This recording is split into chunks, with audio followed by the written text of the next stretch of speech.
भारत अब दुनिया का सबसे ज्यादा आबादी वाला मुल्क बन चुका है, लेकिन कभी सोचा है कि आखिर ऐसा क्यों है? इसकी वजह क्या है? चलें आज उसकी तह तक पहुंचते हैं और जवाब वो हमारी सोच से कहीं ज्यादा पुराना और गहरा है। 1.47 अरब, जी हाँ, इतने लोग कि भारत ने आबादी में चीन को भी पीछे छोड़ दिया है। जरा इस बात पर गौर करें, पूरी दुनिया की आबादी का तकरीबन 5वां हिस्सा, और वो भी दुनिया की सिर्फ 2% ज़मीन पर।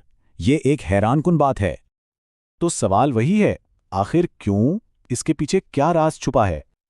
अच्छा, जब भी ये सवाल उठता है तो जहन में फौरन क्या आता है? गुर्बत, तालीम की कमी, या फिर कुछ रियासतों में पैदाइश की ऊंची शरह। और हाँ, ये बातें किसी हद तक दुरुस्त भी हैं, उनका असर ज़रूर है, लेकिन ये पूरी तस्वीर नहीं है। असल कहानी का ये सिर्फ एक बहुत छोटा सा हिस्सा है। असल जवाब आज के समाजी मसाइल में नहीं, बल्कि हजारों साल पुराने जोग्राफिया में, जमीन में ही छुपा हुआ है। ये एक ऐसी कहानी है जो उस मुल्क की मिट्टी में लिखी है। तो चलें इस कहानी के असल किरदार से मिलते हैं, और वो किरदार है एक बहुत बड़ा, बहुत ही जरखेज मैदान, एक ऐसा मैदान जिसने सदियों से तहजीबों को जन्म दिया है। इसे कहते हैं सिंध व गंगा का मैदान, यानी इंडो गैंजेटिक प्लेन। ये कोई छोटा मोटा इलाका नहीं, बल्कि एक बहुत ही वसी और जरखेज पट्टी है जो पाकिस्तान से शुरू होकर शुमाली भारत से होती हुई बांग्लादेश तक जाती है। और यहां सबसे दिलचस्प बात पता है क्या है? ये कोई आम मैदान नहीं है, ये दुनिया का सबसे बड़ा मुसलसल जरखेज मैदान है, मतलब एक लगातार फैला हुआ। और ये इतना ज्यादा पैदावारी है कि आज दुनिया की 11% आबादी का घर सिर्फ और सिर्फ यही एक खित्ता है। 11%। और देखें, ये सिर्फ भारत की ही कहानी नहीं है, ये तो एक तरह से दुनिया का उसूल है कि जहां जरखेज जमीन होगी वहीं इंसानी तहजीब फले फूलेगी। इस बात को समझने के लिए ना एक छोटा सा मुवाजना करते हैं। चीन का शुमाली मैदान ले लें, वो तकरीबन 4 लाख मुरब्बा किलोमीटर का है।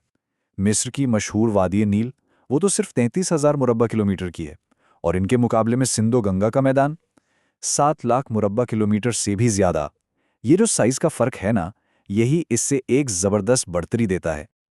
और अब एक ऐसी बात जो शायद काफी हैरान कर दे। भारत को अक्सर बहुत गुंजान आबाद या ओवर पॉपुलेटेड कहा जाता है, ठीक?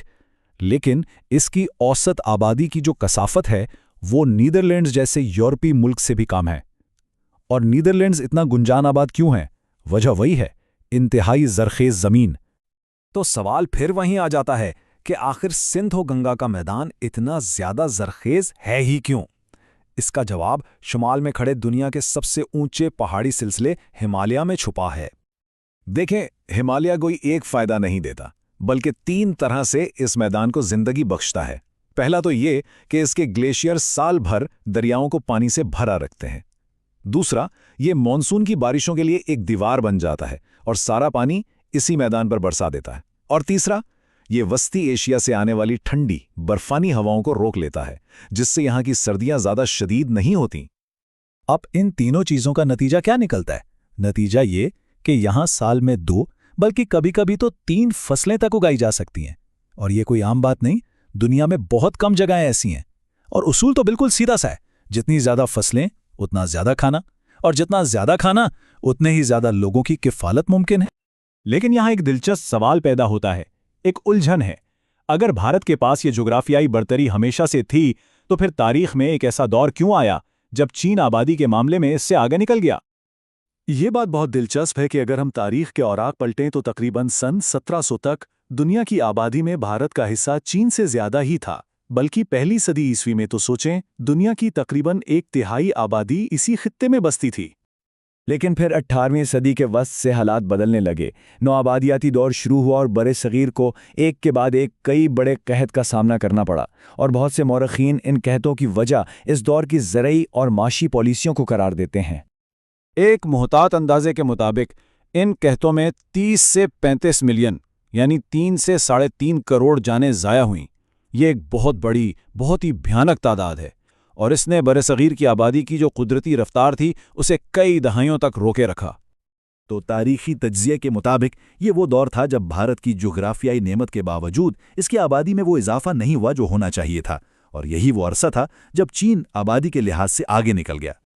फिर 1947 के बाद कहत का वो खौफनाक सिलसिला तो थम गया, और आबादी ने एक बार फिर अपनी फितरी रफ्तार पकड़ ली।